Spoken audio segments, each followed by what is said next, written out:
Hi, my name's Cody and you're watching Lunch Ride. I think it was about a year ago that I explained to you the entire contents of my bike bag, my backpack, my Osprey Raptor 10. Alright, so I've been using this for the last 2 years. I really like it. It's comfortable, it holds a lot of stuff. Most of the time I like to have the tools. I like to have the shock pump, I like to have snacks and maybe a windbreaker, rain jacket. Being prepared.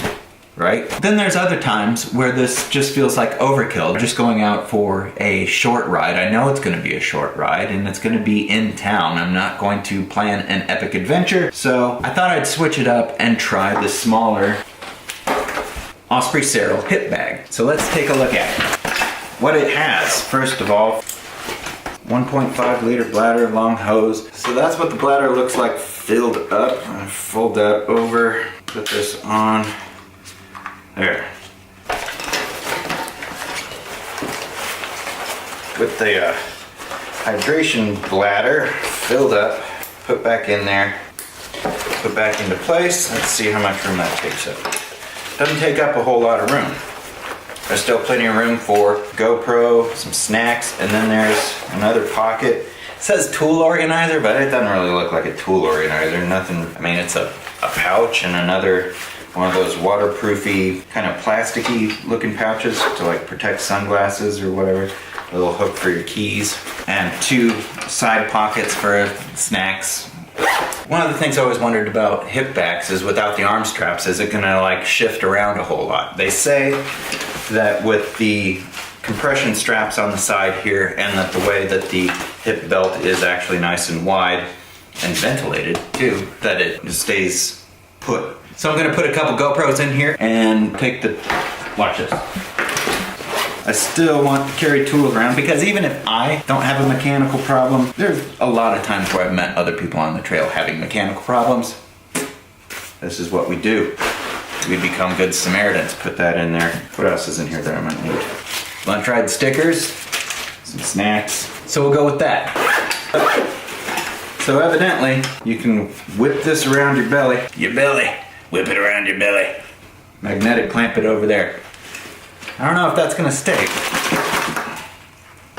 See, that's how I ride, with that much vigor and gritting of teeth. Shake off like that. So. I don't know, maybe let's go for a ride.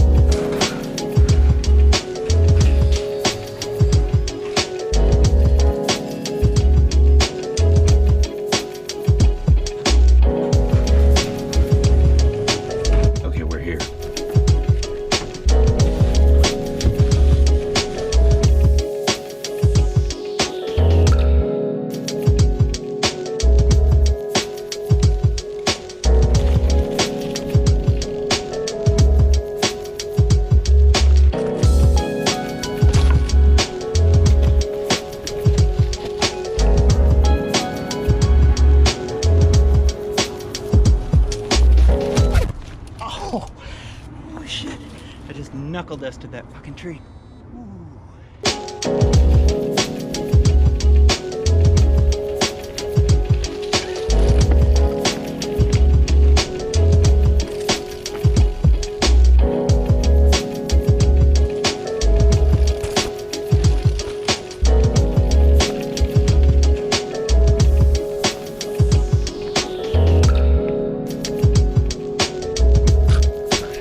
So I'm a couple rides in on the Osprey Seral, and here's my takeaway. Okay, so one, it's way more comfortable than I ever thought it would be.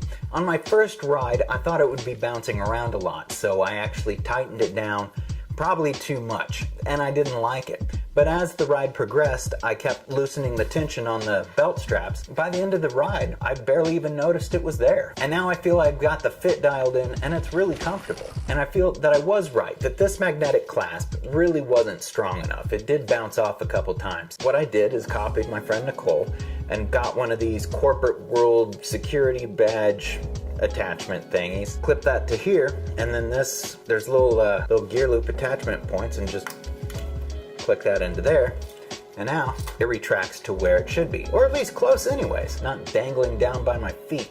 So for a short ride, and we're talking like an hour or so, it holds everything that I need. Some nutrition, tools, but what it lacks is that it just doesn't hold enough water for me. So especially when it starts getting warm, 1.5 liters is not gonna be nearly enough. And if it's a longer ride in the backcountry, forget about it. But on a short ride, it's perfect. It would also be perfect for enduro races, where you have water resupply opportunities between stages, or in places like Bentonville's Slaughter Pen, where water is a short ride away wherever you are. So the long and short of it is, I love it. It's not gonna be my everyday ride bag, but when it fits the bill, it really fits the bill. My name's Cody and you're watching Lunch Ride. If you liked the video, if you thought it was helpful, hit like. Subscribe, share with your friends.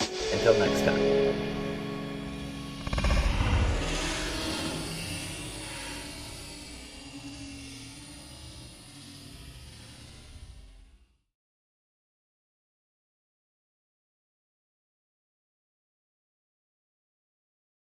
So if you're watching this far, that either means you like the channel or you're just letting it play in the background. Either way, I have a little bonus nugget of information for you. In the beginning of this video, you realize the audio quality is really awful. Well, there's a reason for that. And because so many of you expressed interest in how I do things on this channel, I want to share it with you. I was using the Rode Video Micro right underneath the camera. I show you how I did that on the Gear That I Use video. But the way I had it set up was it was right underneath the camera, and then I was messing with this bag and all its clinkety clackety little buckles. That's all you could hear in the microphone. It was much louder than my voice. It just sounded awful. So I used the microphone that was in the camera. And now you can totally tell the difference between what the Video Micro sounds like here. Put back into place. Let's see how much room that takes up. Doesn't take up a whole lot of room. And what the camera audio sounds like. Put back into place. Let's see how much room that takes up. Doesn't take up a whole lot of room. So what I'm doing today to hopefully combat all the jingly jangly is I'm actually wearing the lavalier microphone. You can hear that there. So that's what this microphone sounds like. And this is what the camera microphone sounds like. Anyway, I thought you might be interested in that. Just a little tidbit of behind the scenes of Lunch Ride and the mistakes that Cody makes on a daily basis. If you liked that tip, if you thought it was helpful, hit like again. Leave a comment. Until next time. For real.